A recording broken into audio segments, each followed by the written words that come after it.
What's going on, YouTube? What's going on, YouTube? Troy is going to be interviewed about My Panasonic S1H, the sickest camera on the planet.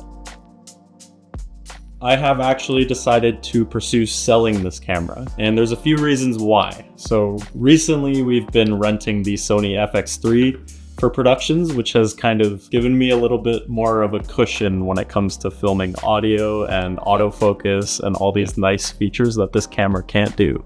Yeah, it's like a lot more easy to use, kind of on the fly quicker. Yeah. A lot less room for error. Everything's kind of just built in the camera. You can just kind of set it and forget it. The stuff we do, this camera doesn't necessarily fit our needs in that kind of way, because it is traditionally a cinema camera and it produces a beautiful image. Like I've never seen a camera for this price shoot as well as this one does, essentially. But there's some compromises, like you don't have built-in XLR ports. So when we do social media content, we have to film external audio, which is what we're doing right now for H4n. So with the FX3 on the top handle, you have your XLR all built in and it's super nice. Yeah, another feature is that the autofocus is super good. Honestly, Sony picture profiles just look really good out of camera. Yeah. You still get that full frame, which this does have. I don't think it shoots 6K, but we never use 6K. Yeah. This shoots 6K raw, which we only use once in a blue moon for short films. But on the daily, the stuff that actually makes us money, we don't really need that.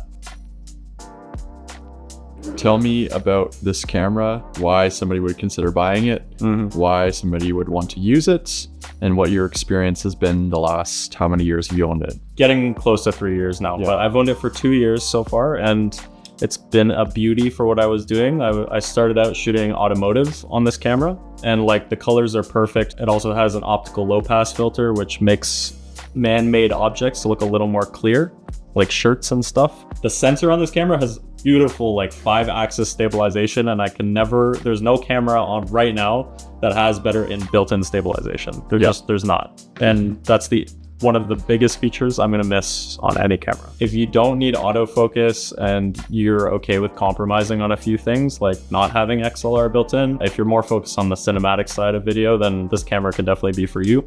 But if you're kind of leaning more into expanding your video business into social media content, this might not be so much for you, because it will miss focus a lot, even though it has face detection, which is kind of sad because I'm on a Sigma 24-70 and it still misses focus at 2.8. Yeah, like it's a great camera because the low light performance is super good. Like it has a dual base ISO of 640, and then it also has a ISO 4000. So you get no grain at 4000 ISO, which helps a lot for night photography or whatever you're planning on doing in the low light.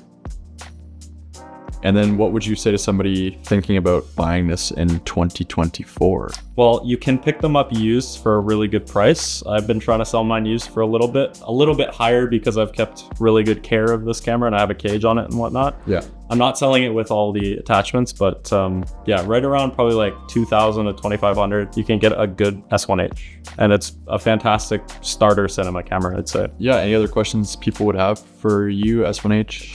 It's tough. I know it's a pretty niche camera. It is a little bit of a niche camera, but there's tons of support for LUTs out there. Like there's so many different like gamut LUTs and phantom LUTs that are super, super user-friendly. Like you can basically use phantom LUTs to turn the picture profile into an Alexa profile.